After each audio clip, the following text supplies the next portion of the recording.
नमस्कार, आप सभी का स्वागत है हमारे इस यूट्यूब चैनल में। आप सभी को बता दें, आज के इस वीडियो में हम लोग बात करेंगे झारखंड में हाई स्कूल शिक्षक भर्ती अपडेट के संबंध में।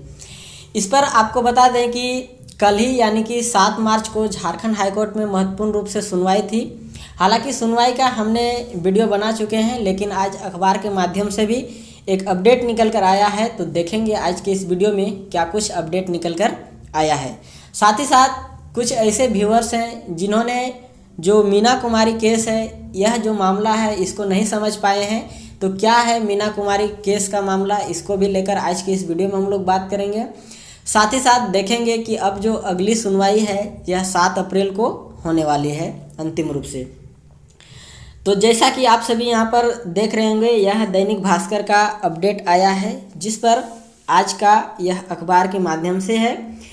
जेएसएससी शिक्षक संयुक्त नियुक्ति परीक्षा, इस पर देखिए लिखा आया है कि रिजल्ट में विवाद मामले में 7 अप्रैल को होगी अंतिम सुनवाई। तो हेडलाइन में भी जिस तरह से अब निकल कर आया है, कहीं ना कहीं यह अब 7 अप्रैल जो है अंतिम सुनवाई होने वाली है। जेएसएससी स्नातक प्रशिक्षित शिक्षक संयुक्त प्रतियोगिता परीक्षा के विज्ञापन संख्या 21/2016 से संबंधित मीना कुमारी एवं अन्य की याचिका पर झारखंड हाईकोर्ट में सुनवाई हुई। तो आप सभी देख लीजिए, मीना कुमारी के संबंध में ही जो याचिका दिया गया है, इसी पर कल सुनवाई हुई। अब हम लोग यहाँ से एक बार समझ लेते हैं। साथ ही साथ देखिए, यहाँ पर यह कहा गया है कि हाईकोर्ट की एकल पीठ ने मामले की अंतिम सुनवाई के लिए 7 अप्रैल की तिथि निर्धारित की है। यानी कि अब जो अंतिम सुनवाई है यह 7 अप्रैल को ही होने वाली है। एक बार हम लोग समझ लेते हैं जो मीना कुमारी केस है इसके संबंध में।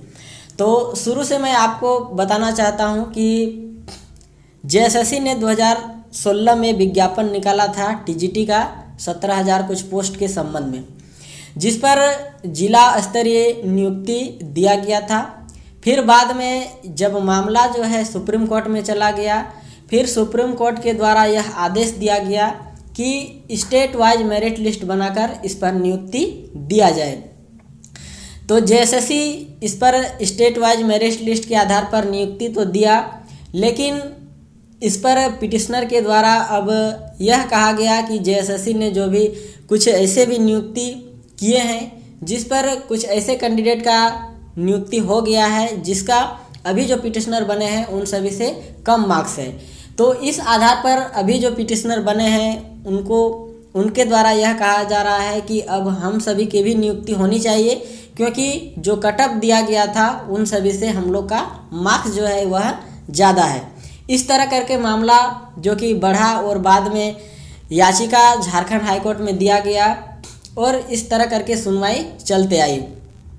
हालांकि इसके बीच में जेएसएससी ने क्या किया था, आप सभी को पता होगा कि स्कोर कार्ड का लिंक दिया था। आप सभी उस पर स्कोर कार्ड के माध्यम से देख सकते थे क्या है मार्क्स। साथ ही साथ एक लिस्ट प्रकाशित किया गया था सभी सब्जेक्ट पर, जिसको स्टेट मेरिट लिस्ट कहा गया था, और उस लिस्ट पर भी आपको बहुत सारी कमियां नज़र आ रही होगी। क्यों? क्योंकि वह जो लिस्ट प्रकाशित किया गया था उस पर जितने भी कैंडिडेट रैंक वाइज क्वालिफाइंग किए हैं उन सभी का नाम दिखाई दे रहा था, लेकिन उस पर यह पता नहीं चल पा रहा था कि कौन कौन से ऐसे कैंडिडेट हैं जिन्होंने यह जो नियुक्ति है इस पर ज्वाइनिंग की है। इसका आपको वहां पर जानकारी नहीं दिया गया था।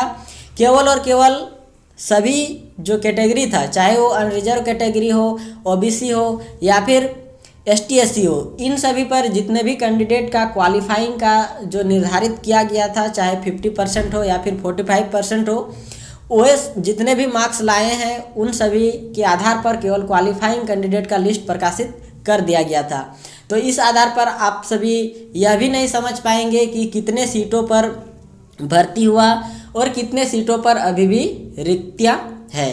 तो इस तरह करके तमाम गड़बड़ियां आप सभी को दिखाई दे रहा होगा, और जिस कारण से यहाँ पर जो याचिका है वह दिया गया। अब याचिका पर सुनवाई जो है धीरे धीरे चलते हुए आया और कहीं ना कहीं लंबे अरसे से यह मामला चलते आया।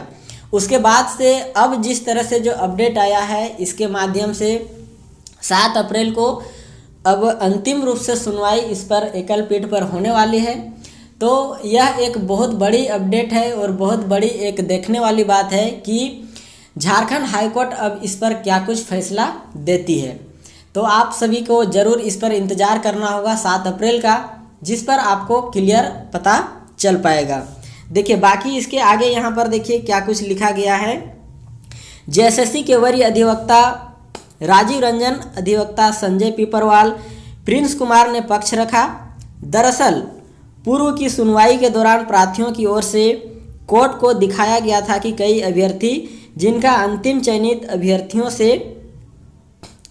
से कम नंबर है उनकी भी नियुक्ति की गई है।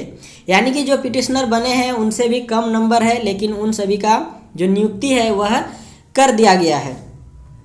सुप्रीम कोर्ट के आदेश का सही तरीके से पालन नहीं किया गया, जिसके कारण मेरिट लिस्ट में काफ़ी गड़बड़ियां हैं। आप सभी के लिए यहाँ पर जो भी चीज़ें हैं लिख दिया गया है। गड़बड़ियों को कोर्ट के समक्ष प्रस्तुत किया गया।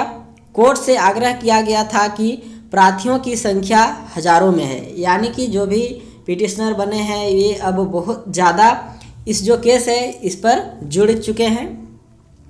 ऐसे में एक सदस्य न्यायिक आयोग का गठन किया जाए जो जेएसएससी की मेरिट लिस्ट और अभ्यर्थियों की व्यक्तिगत शिकायत की जांच करेगी और फैसला लेगी। ये एक बहुत बड़ी पहल और बहुत बड़ी एक अपडेट जो कि लिख दिया गया है, जहां पर अब यहाँ पर जो गठन है इस पर न्यायिक आयोग का एक यदि गठन कर दिया जाता है तो कहीं ना कहीं इस पर जो भी कैंडिडेट का प्रॉब्लम हुआ है उन प्रॉब्लम को सॉर्ट आउट किया जा सके। आगे देखिए यहाँ पर मीना कुमारी एवं अन्य की ओर से हाईकोर्ट में जो याचिकाएं दाखिल की गई थी उनमें कहा गया है कि वर्ष 2016 में जो हाई स्कूल शिक्षक की नियुक्ति का विज्ञापन निकला था उसके आलोक में उनकी भी नियुक्ति होनी चाहिए, क्योंकि कटअप से ज़्यादा मार्क्स उन्हें लाया है। यही चीज़ें मैंने आपको शुरू में भी बताया कि कटअप से ज़्यादा मार्क्स लाए हुआ अभी भी जो पिटिशनर बने हैं वो सभी हैं। अगर हाई स्कूल शिक्षकों की रिक्तियाँ बची है तो उनकी भी नियुक्ति होनी चाहिए। यही चीज़ें जो कि मीना कुमारी के द्वारा एवं अन्य के द्वारा जो केस जो इस पर अपील किया गया है वही चीज़ें लिखा गया है। और यह अब एक बहुत बड़ी देखने वाली बात है कि झारखंड हाईकोर्ट क्या इस पर फैसला देती है। मुझे तो ज़रूर इस पर उम्मीद है कि कैंडिडेट के ही पक्ष में इस पर सुनवाई होगा और ज़रूर ही इस पर फैसला आएगा, क्योंकि यदि कैंडिडेट जेन्युइन है तो इस पर ज़रूर फैसला कैंडिडेट के ही पक्ष पर आएगा। बाकी आप सभी को आज का यह वीडियो कैसा लगा आप सभी कमेंट के माध्यम से बता सकते हैं। साथ ही साथ कुछ समस्या हैं तो आप सभी कमेंट के माध्यम से बताएं। आगे की अपडेट के लिए ज़रूर बने रहें हमारे इस यूट्यूब चैनल के साथ। मिलते हैं कुछ नए और अन्य महत्वपूर्ण अपडेट के साथ। इस वीडियो में अंत तक बने रहने के लिए आप सभी का बहुत बहुत धन्यवाद।